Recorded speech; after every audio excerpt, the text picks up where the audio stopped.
I think as women, we all have that moment where we know that there's something wrong with our body. And I had that moment. I felt a lump one day, and deep down in my core, I knew it was something that was probably going to change my life. And I think at that moment, when I got the phone call, and I was sitting at my desk at work, and she called me and she said, there's possible malignancy.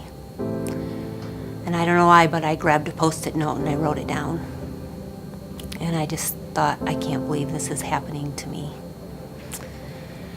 And so we kind of got in the midst of planning for an upcoming surgery, not knowing everything that was going to be involved with it.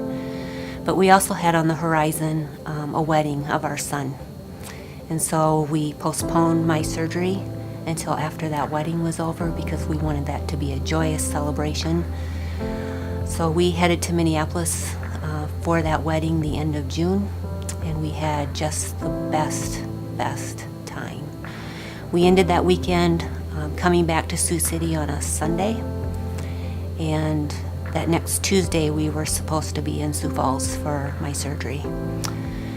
So we had one day to kind of get our life back together and get ready for the next step.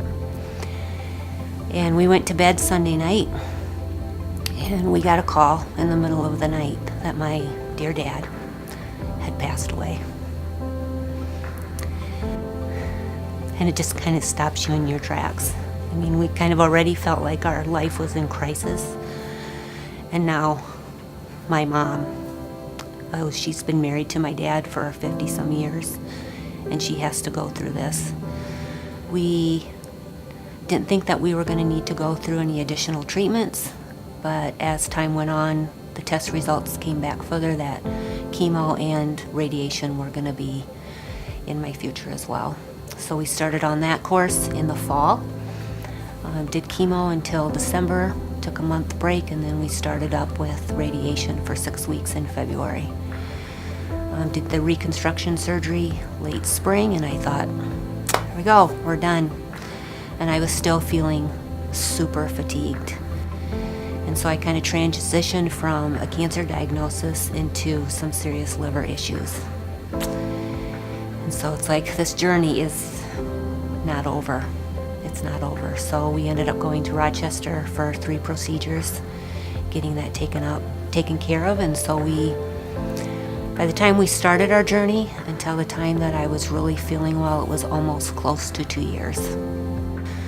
My daughter requested for my friends and kind of put it out there, hey, if you've got a Bible verse that means a lot to you, can you send that to my mom? That would be really meaningful for her.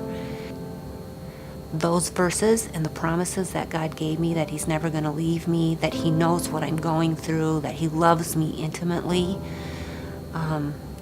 He gives us promises, thousands of promises in the Bible, and it just helped me understand what His character was.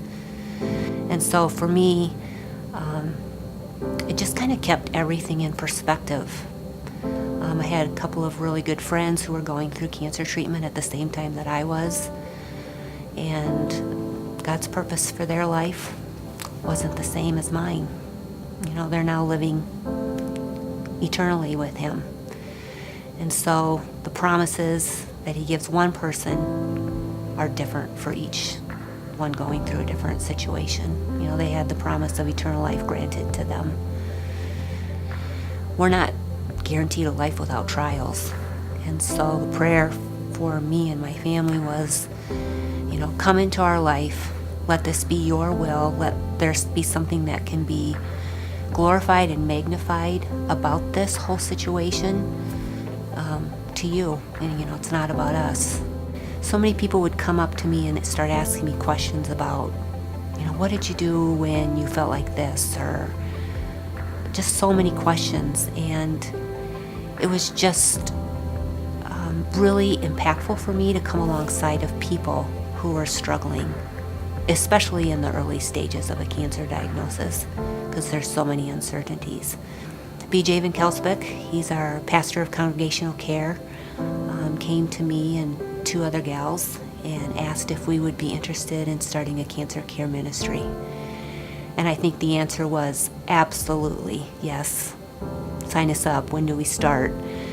There's so many people hurting, and we would just be honored to walk alongside of people in that capacity.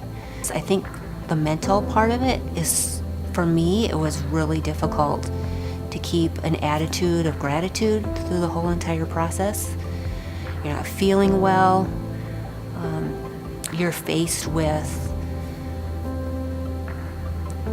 the possibility that you won't be here any longer. You come to grasp with your eternal perspective, and you kind of have to grapple with that. But then it's a choice every day. It's a choice every single day, and the choice gets harder every single day. The more you don't feel good, the more your body's going through all of these changes. Some days I didn't choose well. Just ask Brian.